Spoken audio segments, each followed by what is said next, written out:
और देखिए, ड्रोन हमलों के बाद ईरानी सेना की कार्रवाई हुई है। तेहरान में एयर डिफेंस सिस्टम को एक्टिव कर दिया गया है। तेहरान में एयर डिफेंस सिस्टम को सक्रिय कर दिया गया है इन हमलों के बाद से। और ड्रोन हमलों के बाद ईरान का जवाबी हमला भी हुआ है। उत्तरी इराक पर ईरान के ड्रोन हमले हुए हैं। ईरान की ओर से हमले का दावा किया गया। इराक के हथियारबंद लड़ाकों को निशाना बनाया गया है। वहीं तेहरान पर ड्रोन हमले का एक और वीडियो सामने आया है। तेहरान पार्स इलाके में दिखा दुश्मन ड्रोन हमलों के बीच इजरायल ने झाड़ा पल्ला। इजरायल का तेहरान पर ड्रोन हमले से इनकार। अमेरिका या यूएई कर सकता है हमला। इधर ईरान पर हमले से जुड़ी एक और खबर सामने आ रही है। यूएई से अमेरिकी KC-135 ने उड़ान भरी है। एक साथ अमेरिका के 5 KC-135 उड़े। रिफ्यूलिंग में अमेरिका करता है KC-135 का इस्तेमाल।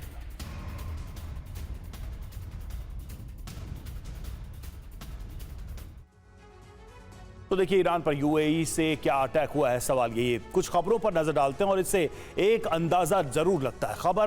पहली खबर क्या है? एक्शन में अमेरिकी जेट। दूसरी खबर यह है कि 5 KC-135 विमान यूएई से उड़ान भरते हैं। तीसरी खबर है एरियल रिफ्यूलिंग एयरक्राफ्ट विमान उड़े हैं।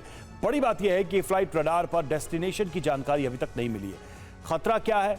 ईरान पर यूएई के हमले में मददगार साबित हो सकता है। दूसरा खतरा यह कि ईरान के संभावित जवाब की तैयारी है। और तीसरा खतरा यूएई में ईरानी हमले से बचने की कोशिश भी ये हो सकती है।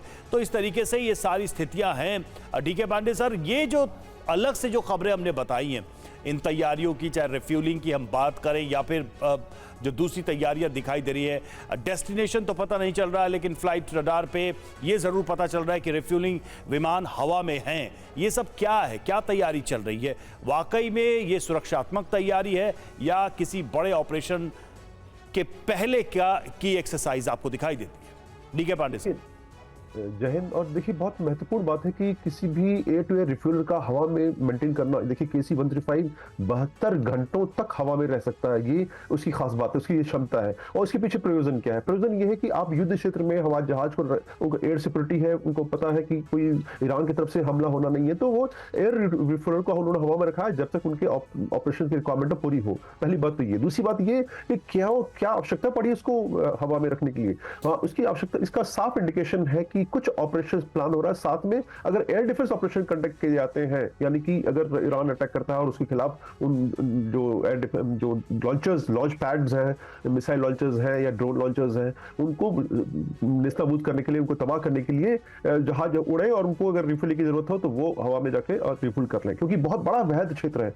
तीसरी बात, ये सब जो बातें सवेरे हम लोग कर रहे हैं कि ये शुरुआत कैसे हुई? शुरुआत हुई कि कल जब एक ऑयल टैंकर ईरान का अमेरिकन ब्लॉकेट को छोड़ के निकलने का प्रयास कर रहा था, तो उस पर यूएस फाइटर्स ने जो उसका रडार है उस पर अटैक किया और साथ में फिर इसके बाद सिलसिला शुरू हो गया, क्योंकि मिसाइल, ड्रोन और जैसा आपने कवर किया स्मॉल ड्रोन सब जो है, तीनों डिस्ट्रॉय जो थे नेवी के, यूएस नेवी के ट्रस्टन, राफेल और मैसॉन, ये तीनों पर उन्होंने वहां से बचने का प्रयास कर रहे थे। तो ये जो तनातनी चल रही है, बेसिकली ईरान ये कह रहा है कि जो भी आपने ऑफर किया है उसमें हमारे लिए कुछ है नहीं, कॉन्क्रीट नहीं है। और जैसा मैंने पहले भी कहा है कि दोनों देश चाहते हैं। ठीक है, यानी डीके पांडे सर, वही हो रहा है, क्योंकि शर्तें ऐसी या तो अमेरिका की तरफ से थोपी गई है जो ईरान को नामंजूर है, और ईरान अपनी तरफ से जो एजेंडा सामने रख रहा है वो अमेरिका को नामंजूर है। कुल मिलाकर बात बनती नजर नहीं आ रही और वही हो रहा है जिस बात की आशंका थी कि सीजफायर क्या टूटेगा, और वो अब टूट चुका है। ये कम से कम अब जो खबर आई है एक दूसरे पर हमले को लेकर, ये कंफर्म कर रही है। एक और बड़ी खबर,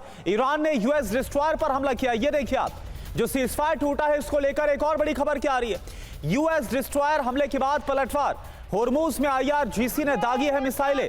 क्रूज मिसाइलें दागने वाला जो वीडियो है वो भी सामने आया।